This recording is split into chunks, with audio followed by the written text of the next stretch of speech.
Today we're talking about how to land knees more effectively from outside this zone. Many people can throw knees from in the clinch because you can't really do anything else. You can't punch well, you can't kick from here. But once we start getting back a little bit further, many people don't seem to throw knees. They don't have an idea on how to safely execute or set up. So I'm going to show you my favorite ways to do just that. Before we get there, big thanks to XMartial for being one of the sponsors of this channel. I have a link down below where you can grab your gear, your apparel for 10% off with my code Gabriel Varga. Now, executing knees. Let's first talk about a couple things that people do wrong, which I think hinder them in actually being able to throw a proper one. First off, people forget that you have to tuck your heel very tight. If I throw like that, especially from this longer distance, a lot of times my foot is going to feel like it's clipping something or my knee is not driving through the way it should be. So making sure that when I do throw, that heel comes very tight, that is going to help me with the other mistake that many people make, driving straight through. A lot of people want to come up. And that's fine if I'm doing a head knee, but we can't throw head knees when we're sparring. It's far too dangerous. So we're trying to go through. Once that heel tucks tight and I pop my hip forward, it's much easier to drive through the stomach. And that's what we're looking to do, because a boxing glove to the stomach, yeah, it hurts, but the impact area is spread out quite far. A knee, it's such a small impact area and there's no protection, no padding. So when it does hit, oh, it hurts. So the very first setup that I like is a long range one.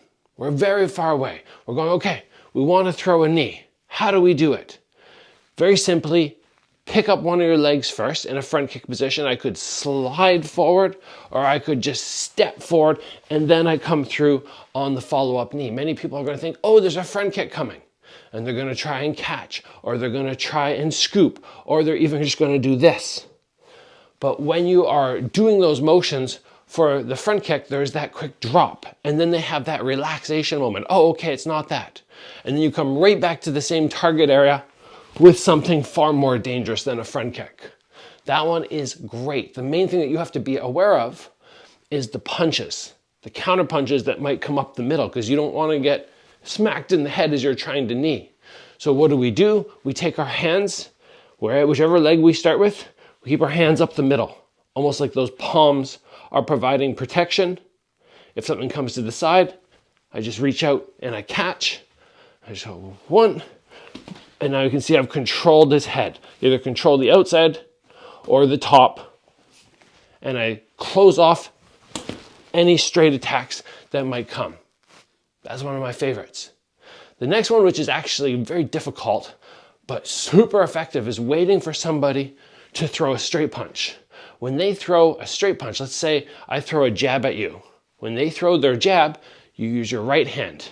You're going to scoop it so their arm gets pulled out to the side. So as they jab, you scoop, you again catch their head to the outside, you skip, boom. Oh, that one's so brutal. So imagine again, you're in orthodox stance, you're jabbing at me, I see the jab come, I have my hands in position, I go to scoop, I catch the head, and I skip my feet all at once, boom. And then from there, drive into the stomach. This one is so brutal because what happens is the person is moving in, their arm gets sucked out so they lose their balance, and they eat that knee right to the stomach. Absolutely awful one, but this needs to be practiced a lot before you can execute it. And maybe I'll have to make a whole separate video with a training partner here so we can actually break down how to do it. But if you can wrap your head around what I just said, try that. The last one that we're going to touch on today, which I find to be very simple, is to put together a hand combo and then execute the knee without grabbing. But at this point, what I have to make sure I'm doing is protecting my head for the counter shots. So really what it comes down to is once I get to here and I'm going to throw my knee, what are my hands going to do? You could keep your hands up like this, of course, but I prefer to come one arm across the face. If I'm doing a switch knee, other arm across the face. The shoulder protects from the outside, the elbow protects up the middle, and this hand is already here. This one for me seems so simple. So I step in, bop, bop, bop, or one bump, bump, bump. Something like that is an easy way because we're already at good knee range when we're throwing our punches, and it just slides right up the middle. The person's preoccupied. Even if they take the knee off the forearm and they get complete protection from their abs, sometimes their own elbow will drive in and knock the wind out of them. I've seen it before, and it can happen. Whoop, and protect your head. Whoop, protect your head. Hands always high. So those are my favorite ways to get those knees going. Hope you guys can play around with them on the bag and then try and execute that in sparring.